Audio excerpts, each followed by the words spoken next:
কাশ্মীরের পেহেলগামে সন্ত্রাসী কাণ্ডের পর ভারত পাকিস্তানের উত্তেজনার পারদ নামছে না। জবাব দিতে ভারত অভিযানে নামতে পারে এমন তথ্য রয়েছে পাকিস্তানের হাতে। এর মধ্যে পেহেলগামে আক্রমণের শোধ নিতে সশস্ত্র বাহিনীকে পূর্ণ স্বাধীনতা দিয়েছে ভারত। এদিকে পারমাণবিক শক্তিধর দুই দেশের মধ্যে উত্তেজনার প্রশমনে তোড়জোড় চালাচ্ছে আন্তর্জাতিক মহল।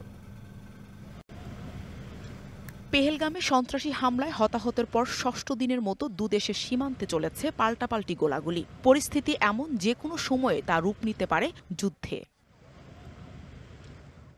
সীমান্তে উত্তেজনার মধ্যেই মঙ্গলবার পেহেলগামে হামলার জবাব দিতে ভারতের সশস্ত্র বাহিনীকে পূর্ণ স্বাধীনতা দেন প্রধানমন্ত্রী নরেন্দ্র মোদী। কয়েক ঘণ্টা পর পাকিস্তানের তথ্যমন্ত্রী আতাউল্লাহ তারার সংবাদ সম্মেলনে এসে দাবি করেন, পেহেলগামে সন্ত্রাসী হামলায় জড়িত থাকার অভিযোগে শিগগিরই পাকিস্তানে হামলা চালানোর পরিকল্পনা করছে ভারত। এমন বিশ্বাসযোগ্য গোয়েন্দা তথ্য আছে ইসলামাবাদের কাছে। Military action against Pakistan. মাঠের অলরাউন্ডার আমি, আর ঘরের allrounder Tylex. Tylex toilet cleaner, clean মানেই টাইলক্স। পাকিস্তান তার সার্বভৌমত্ব এবং আঞ্চলিক অখণ্ডতা যে কোনো উপায়ে রক্ষা করবে।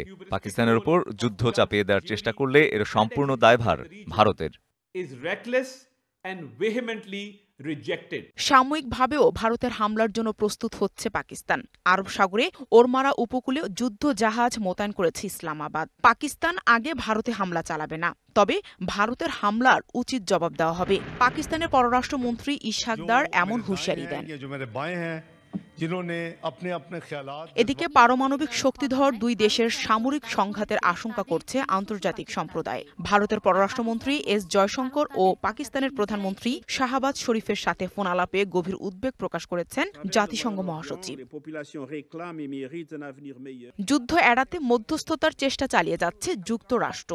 উত্তেজনা না বাড়ানোর আহ্বান জানিয়েছেন ওয়াশিংটন। একই সাথে দু দেশের পররাষ্ট্রমন্ত্রীর সাথে আজই ফোন আলাপের কথা রয়েছে মার্কিন পররাষ্ট্রমন্ত্রী মার্কো রুবিওর। আর নয়াদিল্লি ইসলামাবাদকে সংযত থাকার আহ্বান জানিয়েছে যুক্তরাজ্য।